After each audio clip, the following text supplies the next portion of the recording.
دعاء المشلول الموسوم بدعاء الشاب المأخوذ بذنبه، وهو دعاء علمه أمير المؤمنين عليه السلام شابا مأخوذا بذنبه مشلولا نتيجة ما عمله من الظلم والإثم في حق والده، فدعا بهذا الدعاء واضطجع، فرأى النبي صلى الله عليه وآله وسلم في منامه وقد مسح يده عليه وقال: احتفظ باسم الله الأعظم فإن عملك يكون بخير. فانتبه معافى، وهو هذا الدعاء: اللهم صل على محمد وآل محمد وعجل فرجهم. اللهم إني أسألك باسمك، بسم الله الرحمن الرحيم، يا ذا الجلال والإكرام، يا حي يا قيوم، يا حي لا إله إلا أنت، يا هو يا من لا يعلم ما هو ولا كيف هو ولا أين هو ولا حيث هو إلا هو، يا ذا الملك والملكوت، يا ذا العزة والجبروت، يا ملك يا قدوس، يا سلام يا مؤمن يا مهيمن، يا عزيز يا جبار يا متكبر، يا خالق يا بارئ يا مصور، يا مفيد يا مدبر، يا شديد يا مبدئ يا معيد يا مبيد، يا ودود يا محمود يا معبود، يا بعيد يا قريب يا مجيب يا رقيب، يا حسيب يا بديع يا رفيع يا منيع يا سميع، يا عليم يا حليم يا كريم يا حكيم يا قديم، يا علي يا عظيم، يا حنان يا منان يا ديان يا مستعان، يا جليل يا جميل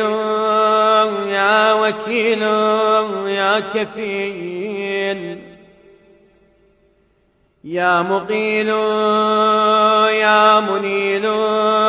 يا نبيل يا دليل، يا هادي يا بادي، يا أول يا آخر، يا ظاهر يا باطن، يا قائم يا دائم يا عالم يا حاكم يا قاضي يا عادل يا فاصل يا واصل يا طاهر يا مطهر يا قادر يا مقتدر يا كبير يا متكبر يا واحد يا أحد يا صمد يا من لم يلد ولم يولد ولم يكن له كفوا أحد ولم يكن له صاحبة ولا كان معه وزير ولا اتخذ معه مشيرا ولا احتاج إلى ظهير ولا كان معه من إله غيره لا إله إلا أنت فتعاليت عما يقول الظالمون علوا كبيرا يا علي يا شامخ يا باذخ يا فتاح يا نفاح يا مرتاح يا مفرج يا ناصر يا منتصر يا مدرك يا مهلك يا منتقم يا باعث يا وارث يا طالب يا غالب يا من لا يفوته هارب يا تواب يا أواب يا وهاب يا مسبب الأسباب يا مفتح الأبواب يا من حيث ما دعي أجاب يا طهور يا شكور يا عفو يا غفور يا نور النور يا مدبر الأمور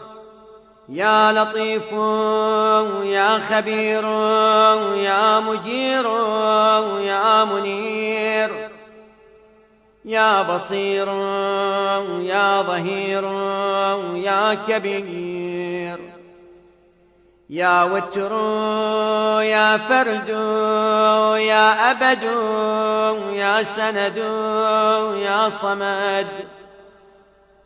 يا كافي يا شافي يا وافي يا معافي يا محسن يا مجمل يا منعم يا مفضل يا متكرم يا متفرد يا من علا فقهار يا من ملك فقدار يا من بطن فخبار يا